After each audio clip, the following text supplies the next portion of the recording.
আসসালামু আলাইকুম। শীঘ্রই বাংলাদেশ থেকে নন এসি বাসগুলো বিলুপ্ত হয়ে যাবে এবং দূরপাল্লার রুটে শুধুমাত্র এসি বাসগুলো চলাচল করবে। কথাটা শুনতে যতই অবিশ্বাস্য লাগুক, এটাই কিন্তু সত্যি এবং এইটাই ভবিষ্যৎ, যেটা খুব শীঘ্রই ধেয়ে আসছে বাংলাদেশের বুকে। আগে যদি বাংলাদেশে 100টা বাস নামতো, তার ভিতরে 10টা হতো এসি বাস এবং 90টাই হতো নন এসি বাস, দূরপাল্লার বাসের ক্ষেত্রে আমি বলতেছি শুধু। তবে বর্তমানে আপনি যদি দেখেন যে 100টা বাসের ভিতরে 60 থেকে 70টা এসি বাস বের হয় এবং খুব বড় জোর 30টা নন এসি বাস বের হয়। এখন কি এমন হলো যার কারণে নন এসি বিজনেসের অবস্থা এত খারাপ, কিংবা নন এসি বাস নিতে বাস মালিকরা আগ্রহী না? এটার একটাই কারণ, ডিজেল প্রাইস। ডিজেল প্রাইস যখন বাড়লো তখন এসি এবং নন এসি বাসের ভাড়া এত বেশি বেড়ে গেল যে নন এসি বাসের ভাড়াটাই বর্তমানে এসি বাসের মতো।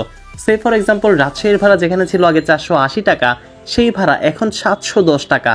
যেখানে 800 টাকায় এসি বাস কিংবা 900 টাকায় বিজনেস ক্লাস এসি বাস পাওয়া যায়, সেখানে 7 ঘন্টার একটা রুটে 90 টাকা বাঁচানোর জন্য কে ধুলাবালি খাবে এবং নন এসি বাসে গরমের ভিতর যাবে? এমনও অনেক রুট আছে যেখানে এসি এবং নন এসি বাসের ভাড়ার ডিফারেন্স মাত্র 50 টাকা। এবং বাঙালিদের কিংবা আমাদের এখন যে অবস্থায় আমরা আছি, যে টাকা যারই যেমন থাক না কেন, কেউ কিন্তু কোনো দিক থেকে কম্প্রোমাইজ করে না যে 50 টাকা বা 100 টাকার জন্য কেউ কিন্তু এসির জায়গা নন এসি বাস চুজ করে না। তো কম বেশি টাকা আলহামদুলিল্লাহ এখন সবারই হয়েছে বলা যায়। এবং ডিজেলের যেটা কস্ট, সেটা এসি এবং নন এসি বাসের ভিতরে তেমন বেশি ভ্যারি করে না, শুধু বাস বানানোর কস্টের ভিতরে একটা এসির প্রাইসের ডিফারেন্সটা আসে।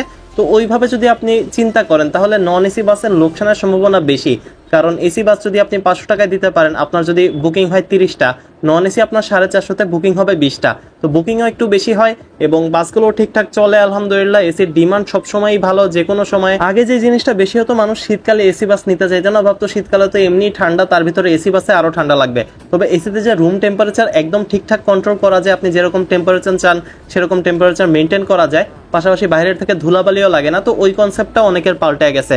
এবং কক্সবাজারের সিজন যেহেতু উইন্টারে, তো ওই সময় আসলে কিন্তু আপনার এসির ডিমান্ডটা উইন্টারে সবচেয়ে বেশি হয়ে থাকে বর্তমানে। সময়ের সাথে বিলাসিতা যেরকম প্রশ্রয় পাচ্ছে, পাশাপাশি দেশের ডিজেল প্রাইসের কারণে এসি বাসের ভাড়া নন এসি বাসের সমানই হয়ে গেছে। এবং এই কারণেই বর্তমানে বাস মালিকরা একদমই নন এসি বাস নামাতে ইন্টারেস্টেড না। সবাই চাচ্ছে যে এসি বাস নামাই, যদি নাও চলে আমার, তাহলে তো আমি এসিটা খুলে দিলে আবার নন এসিতে কনভার্ট করতে পারবো। এই কারণেই এসি বাস এখন বর্তমানে বাংলাদেশের মানুষের ফার্স্ট চয়েস।